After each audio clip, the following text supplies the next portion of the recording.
క్రీస్తు నామములో మీకు అందరికీ శుభములు తెలియజేస్తున్నాను. ఈ యొక్క రాత్రికాల సమయమున మరొక చక్కని మాటను పరిశుద్ధ గ్రంథములోని బైబిల్లో మనం చూసుకుందాము. సొలొమోను మహారాజు సామెతల గ్రంథం ద్వారా రాపించిన మాటలో తల్లిదండ్రుల విషయం, పిల్లల విషయం, లోబడుట విషయం, కోపించుట విషయం అలా రాయబడి ఉన్నది. దాన్ని ఒక మాటలో మనము చూసుకుందాం. దేవుని బిడ్డలారా గమనించండి. జ్ఞానము గల కుమారుడు తండ్రిని సంతోషపెట్టును. జ్ఞానము గల కుమారుడు తండ్రిని సంతోషపెట్టును. ఈ మాటను మనం ఒకసారి ధ్యానించుకుందాం. ఏ కుమారునికైతే జ్ఞానం ఉంటుందో తన విషయంలో కూడా, తల్లిదండ్రుల విషయంలో కూడా.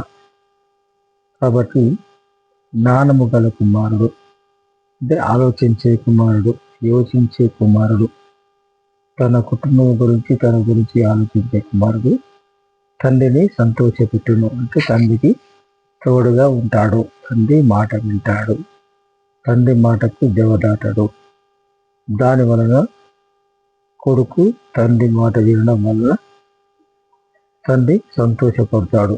కాబట్టి జ్ఞానం గల కుమారుడైతేనే ఈ పని చేసినని సొలొమోను మహారాజు సామెతల గ్రంథం ద్వారా మనకు రాయింపజేస్తున్నాడు. ఈ యొక్క 16వ అధ్యాయంలో 20వ వచనంలో ఈ మాట మనము చూస్తుంటాము.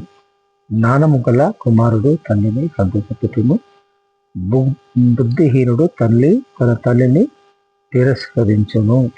కాబట్టి దేవుని ప్రియమైన బిడ్డలారా, బుద్ధిహీనుడు, బుద్ధి లేనివాడు, జ్ఞానము లేనివాడు తన తల్లిని తిరస్కరించను, తల్లిని దూరం చేస్తాడు, తల్లి మాట వినడు, తల్లి చెప్పినట్టుగా వినడు.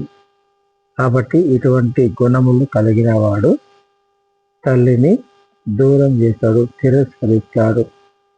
అదేవిధంగా మరి వివేకము గల వాడు చక్కగా ప్రవర్తించును. ఈ యొక్క సామెతల గ్రంథంలో ఈ 3 మాటలను మనము చూసినట్లయితే, వివేకము గలవాడు చక్కగా ప్రవర్తించుడు, వివేకము కలగల వాడు చక్కగా ప్రవర్తించుడు. మనకు ఎంతవరకు వివేచన, ఆలోచించే శక్తి ఉన్నది, మరి ఆలోచన అన్వేషించే శక్తి ఉన్నది. అజ్ఞానము దేవుడు ఇచ్చినవాడు చక్కగా ప్రవర్తించును. అదేవిధంగా జ్ఞానము గల కుమారుడు తన తండ్రిని సంతోషపెట్టును. బుద్ధిహీనుడు తన తల్లిని దుఃఖము పుట్టించును. ఈ లోకంలో ఎంతో మంది కుమారులు తండ్రుల మాట వినటం లేదు, కుమార్తెలు తల్లి మాట వినటం లేదు. తండ్రిని హత్య చేస్తున్నారు, తల్లిని హత్య చేస్తున్నారు. అదేవిధంగా వారికి సంబంధించిన అంత ప్రైవసీ విషయాల్లో తండ్రి తల్లి తలదూర్చినప్పుడు వారికిద్దరికి ఎదురు తిరిగి, మరి మీరు మాకు చెప్పడం ఏంటి, అవసరం లేదు, మాకు తెలివి ఉంది, మాకు జ్ఞానం ఉంది అని ఎదురుగా మాట్లాడుతూ తమకు ఇష్టం వచ్చినట్లు ప్రవర్తిస్తూ తండ్రిపై తల్లిపై ఎదురు దాడి తిరిగి మాట్లాడుతున్నారు కనుక అటువంటి వారు తండ్రిని తల్లిని దుఃఖపరుస్తారు.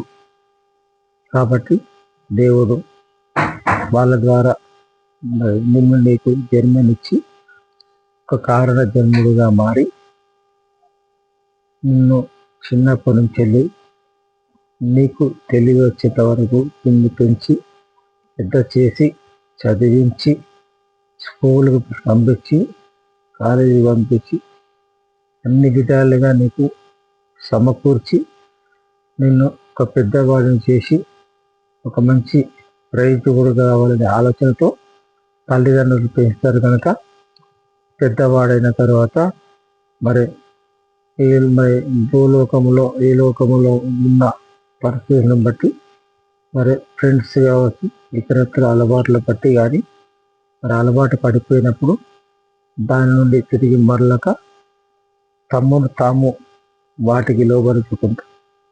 తల్లిదండ్రులను పక్కన పెట్టడం జరుగుతుంది. కాబట్టి అటువంటి వారు ఇద్దరు ఎవరైనా కూడా తండ్రిని తల్లిని నిరాశపరుస్తారు, దుఃఖపరుస్తారు. కాబట్టి పిల్లలు ఎవరైనా కూడా మీ తల్లిని తండ్రిని దుఃఖపరచకుండా సంతోషపెట్టుబడి వారై తల్లి కూడా తెచ్చకుండా తిరస్కరించకుండా ప్రేమతో దగ్గర తీసేవారై ఉండాలని మరి సొలొమోను మహారాజు సామెతల గ్రంథం 16వ వచనము 16వ అధ్యాయము 20వ వచనంలో రాస్తున్నాడు.